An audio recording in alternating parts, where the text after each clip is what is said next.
GST ఏ ఇద్దరు కలిసినా ఇప్పుడు ఇదే చర్చ. ఈ అర్ధరాత్రి నుండి దేశవ్యాప్తంగా అమల్లోకి వస్తున్న కొత్త పన్ను విధానంపై జనాల్లో సవాలక్ష సందేహాలు నెలకొన్నాయి. ఈ విధానంతో అంతిమంగా ధరలు తగ్గుతాయని చెబుతోంది ప్రభుత్వం. ఓ వ్యక్తి నెలకు 50,000 సంపాదిస్తున్నాడనుకుందాం. 4 సభ్యులున్న ఆ కుటుంబంలో జీఎస్టీకి ముందు, జీఎస్టీ తర్వాత ఖర్చుల పరిస్థితి ఎలా ఉంటుందో ఇప్పుడు చూద్దాం.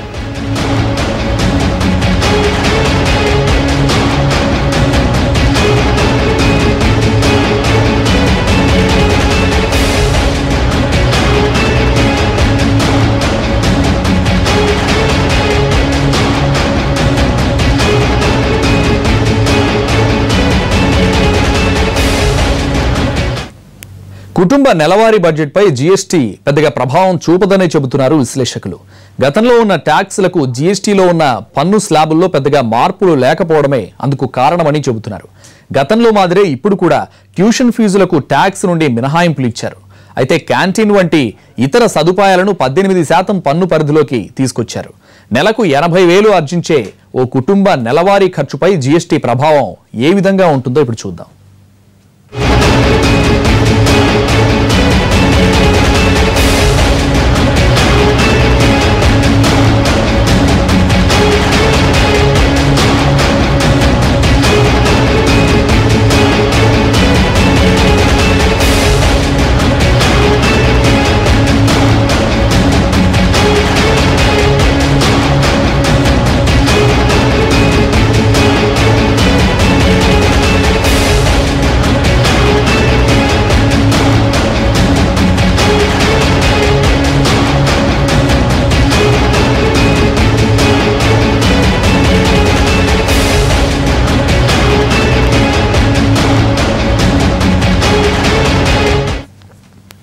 ఈ అర్ధరాత్రి నుండి అమల్లోకి రానుంది జీఎస్టీ.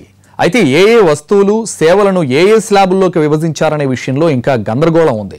4 రకాల పన్నులు ఉండడం కూడా వ్యాపారస్తులకు ఇబ్బందికరంగా మారింది. ఒక రెస్టారెంట్కు వెళ్తే ఏసీ ఉంటే ఓ ధర, లేకపోతే మరో ధర. చెప్పులు 500 లోపు ఒక ధర, దాటితే మరో ధర. జీఎస్టీతో కొన్ని వస్తువులు, సేవలపై ధరలు తగ్గుతాయి, మరికొన్ని పెరుగుతాయి. తగ్గిన వస్తువుల ధరల ప్రయోజనాన్ని వెంటనే వినియోగదారులకు బదిలీ చేయాలి. అంటే జీఎస్టీకి ముందు ఇంత, ఆ తర్వాత ఇంత అని వస్తువులను సపరేట్ చేయాల్సి ఉంటుంది. నెలకు 1,75,000 సంపాదిస్తున్న 4 సభ్యుల కుటుంబంపై జీఎస్టీ ఎఫెక్ట్ ఏ విధంగా ఉంటుందో ఇప్పుడు చూద్దాం.